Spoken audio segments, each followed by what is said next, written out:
So literally, I just finished a message about wind propelling you into purpose, right? And so as soon as I ended my message, I literally heard the Lord say, your windy season has an end date. And so I was just like, okay, so should I pop back on live and share that? But I just wanted to let you know that your windy season has an end date. And so just as that wind propels you into purpose, like it lifts the kite up into purpose, it's not stormy always. It's not windy always, right? And so some of you feel like you're being battered by the wind right now, battered by that same wind that God is using to push you and lift you into purpose and strengthen you into being the person who can sustain and endure the heights that he is taking you, right? Because you're going to need to be able to sustain the heights that he is taking you. But I wanted to also encourage you in this, in that your windy season has an end date. Just like if there is a hurricane, the hurricane eventually ends, right? But you can't fly a kite in a hurricane. It's just too much wind.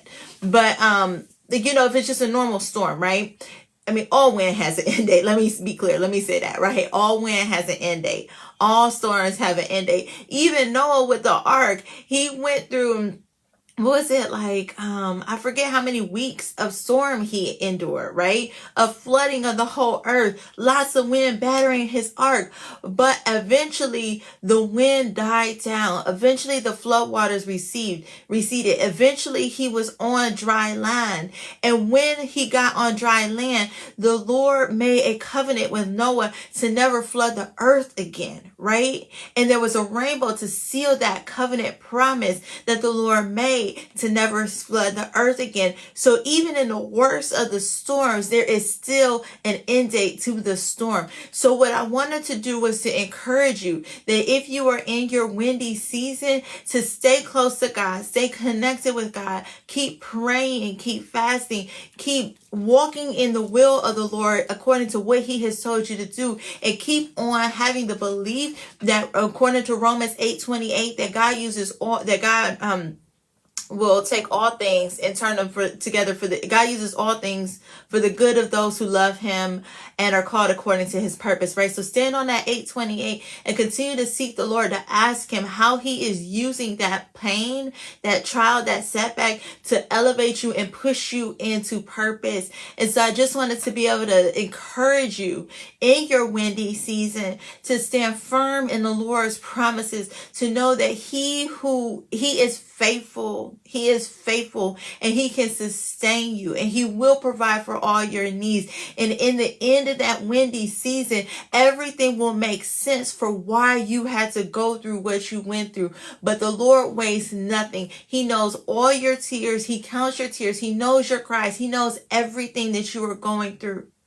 And so just stand firm in your faith during that windy season. Keep that message of the kite in your mind, knowing that the Lord is going to elevate you into purpose using that same wind that you thought was going to break you. He will redirect you with some wind if you're going off track, but it's not to harm you. It's to move you into the purpose that he has for you. Because without that wind of correction, you will end up off track, and that off track will be more painful than that wind of correction. But just like I said in that other video, that once you're in the right track, when you're ready to go, the Lord will have his Ruach breath on your back like a tailwind of an airplane to push you into purpose faster than you ever thought imaginable. That restoration wind will be at your back, and you will move speedily into the place that the Lord has for you. And so stand firm even in your windy season, knowing that that wind is meant to elevate you, just like the wind is the thing that provides that lift off to the kite. That wind is providing that same lift off to you to move you into purpose. And so let me know, leave a comment to let me know how this message has been for you, how this has blessed you, and how knowing that there is an end date to the wind and there are rainbows and joy and celebration coming after, you will get to catch your breath, right? But know that the Lord is pruning you during this. He's pruning you. He's caring for you. He's molding you. And like I said in the earlier video, it is those things that causes us to get stronger and grow deeper roots. And those are the things that are going to allow you to sustain the heights that God is taking you. So stand firm in faith. And so make sure you head over to myideatoincome.com, myideatoincome.com to grab your copy of the replays of the Single Mom Faith Summit. All right. Oh, and one more thing before I forget. You know, the ultimate win as well was, if you think about it, when Jesus died on the cross on Good Friday. Like, it looked like he was battered up by the winds. It was the worst tornado, hurricane, tsunami like ever, right? When he died on Good Friday. But remember, that same wind that made it seem like, well, Jesus died, right? The same wind that looked like it destroyed Jesus, another wind came and rose him from the dead. And so that's why we celebrate Easter. We celebrate the death, burial, and resurrection for Jesus, knowing that what we thought was dead did not stay dead.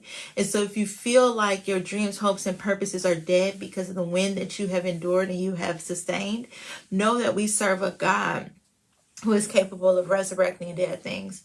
And so you'll see that that wind that you thought was going to destroy you, it's not. It's that same wind that's going to actually build you up and push you into purpose. So definitely, I hope that this blessed you. Leave a comment and also head to myideatoincome.com to grab your copy of the Single Mom Faith Summit All Access Pass Replay.